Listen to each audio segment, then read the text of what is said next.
வணக்கம் ஃப்ரெண்ட்ஸ். நம்ம வந்து இப்போ பார்க்க போகிறது ப்ளூ டீயை பற்றி தான். இது வந்து நம்ம தோட்டத்திலே விளைஞ்ச பூ. பாருங்கள் எப்படி இருக்குன்னு பார்த்தீங்கன்னா, ஸோ இதை நம்ம வந்து ஆர்கானிக் முறையில் நம்ம வளர்க்குறோம். இது பாருங்கள், கம்ப்ளீட்டாக பாருங்கள் எப்படி இருக்குன்னு. அந்த பூ பாருங்கள், ஒன்று ஒரு செடியில் பூத்து இருக்குது.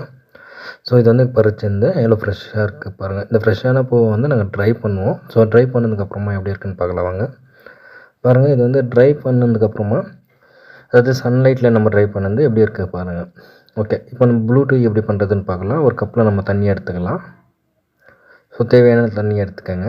அதுக்கப்புறமா அந்த ட்ரை ஃப்ளார்ஸ் இருக்குது இல்லைங்களா, அதை வந்து நீங்கள் ஆட் பண்ணுங்கள். ஆட் பண்ணதுக்கப்புறமா அது நல்லா கொதிக்க வச்சிங்கன்னா அதோடய கலர் வந்து தண்ணியில் இறங்கும். ஸோ தண்ணியில் இறங்கினதுக்கப்புறம் பாருங்கள் எப்படி இருக்குது அப்படின்றது. ஸோ வடிகட்டி எடுத்துக்கலாம். பாருங்கள், அதோடய கலரை பாருங்கள். ஃபுல் நம்ம கொதிக்க வச்சிருந்தால அந்த கலர் எப்படி இறங்கியிருக்குன்னு பாருங்கள்.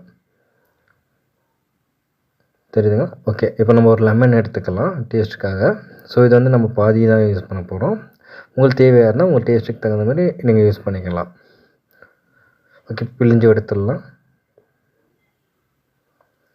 ஓகே, பிழிஞ்சாச்சு. தண்ணியில் அந்த கலர் வந்து மாறுறதை நீங்கள் பார்க்கலாம். ஸோ இது வந்து கொஞ்சம் கெமிக்கல் ரியாக்ஷன்ஸால் மாறி இருக்கும். ப்ளூ டு பர்பிள் கலரில் மாறும்.